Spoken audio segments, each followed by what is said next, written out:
Are you one of these people that has a problem saying no? It's a bit of a trick question, by the way, and I ask my clients that all the time. And most of them come back and go, yes, that's me. I have a problem saying no. I'm going to challenge you on that today. You don't have a problem saying no at all, because every time you say yes to something out of obligation, you're saying no to something that's probably one of your true priorities. Hi, this is Grant Herbert, international influencer and sustainable performance coach, and today I want to have a conversation with you around learning to say yes and no appropriately.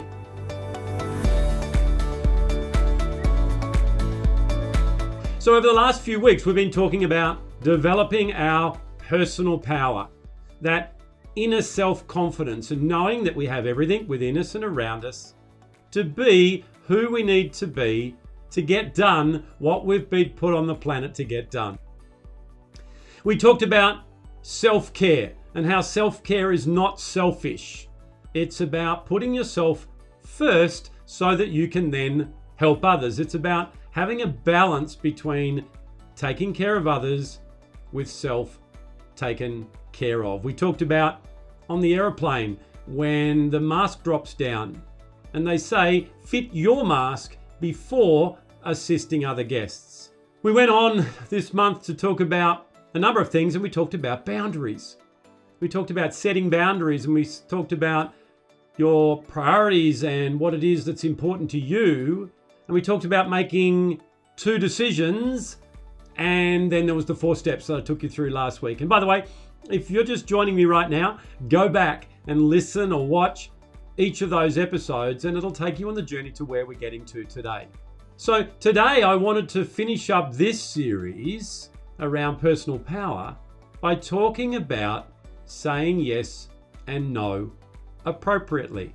We're just about to come into the Christmas season, and I find that this is an area or a time of year where there is a lot of people that want a lot of us.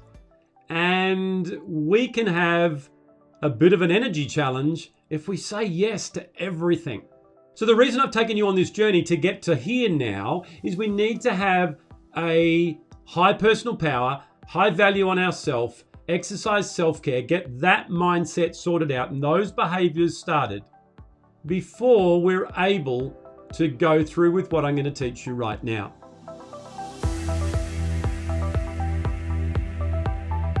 So right at the start, I challenged you.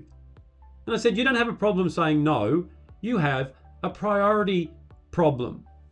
So for example, in my corporate career, if my boss continually asked me to stay back and I just went, yes, because I felt I needed to do that to be liked, to belong, to be part of that team, to get to stay, whatever it was that my inner dialogue was telling me, then immediately after saying yes, I'd have this horrible feeling in the pit of my stomach, knowing that I had to then miss out on something that I'd promised one of my kids or my wife or someone in my family or a friend. So I said yes out of obligation.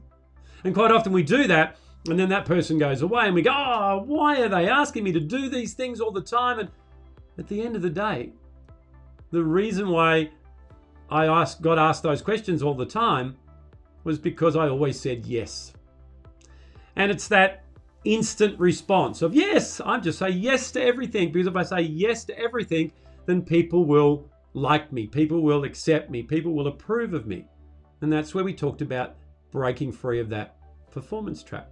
So step 1 in being able to learn to say yes and no appropriately is to make sure that we have a clear understanding of our true priorities.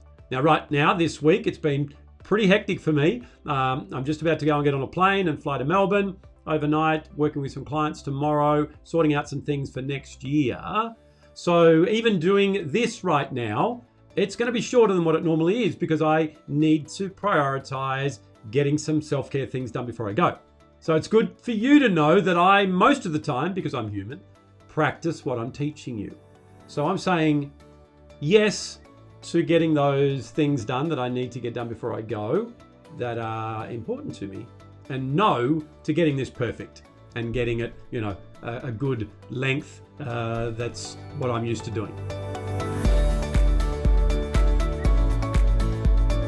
So let's take a look at how we can learn to say no.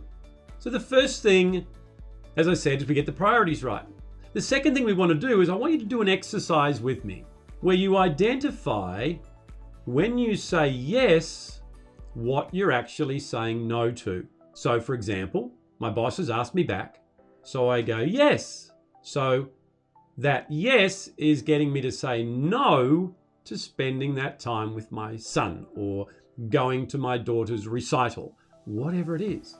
So we call it out and we write it out this way. We go, by saying yes to staying back after hours, I'm saying no to going to have quality time with my children.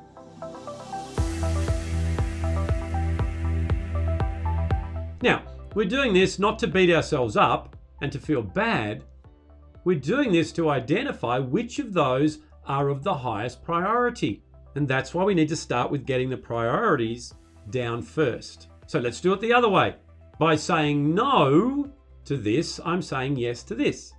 So if I just flip that one, by saying no to working back every night this week, I'm saying yes to having a balance and quality time with my children. So you can see how you can flip it the other way. By saying no to eating this cake, I'm saying yes to my gut health and to a good night's sleep.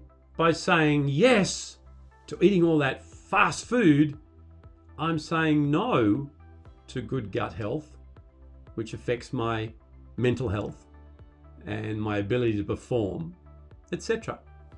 So we're doing an audit, we're doing an inventory of saying yes and saying no. So I'd love you to do that. What are the things that you say yes to way too quickly? And write those out as a list in the way that it says, by saying yes to, and then insert whatever that is, I'm saying no to, and call it out. So that's the first thing. And there's an exercise for you to do as soon as you've listened to this or watched this video.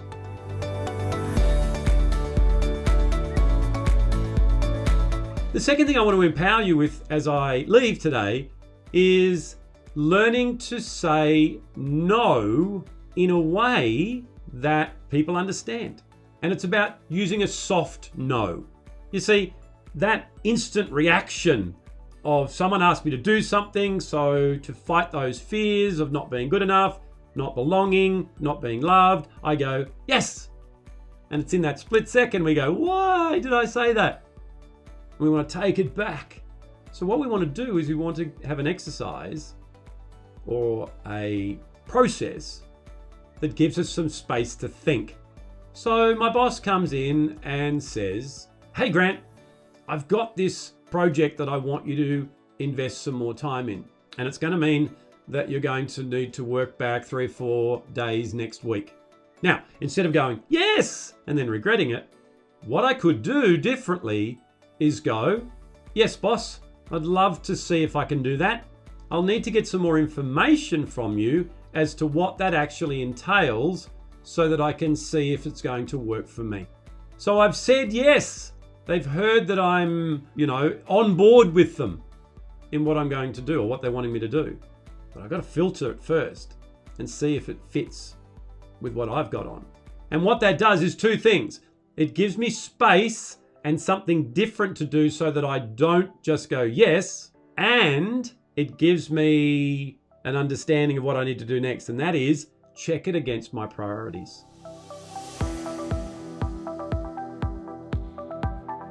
So 2 things that I want you to do going into Christmas is set up a list that says, when I say yes to this, I'm saying no to this, both positive and negative. And when I'm saying no to this, I'm saying yes to this in the same way. And then practice the soft no. Practice saying yes when I get some more information. And then, because you're someone with a high level of personal power, say no boldly, because your priorities are what's important to you. That's it for me for another week. I'm off to Melbourne. Have an amazing weekend and a great week coming up, learning to say yes and no appropriately. I'll see you next week.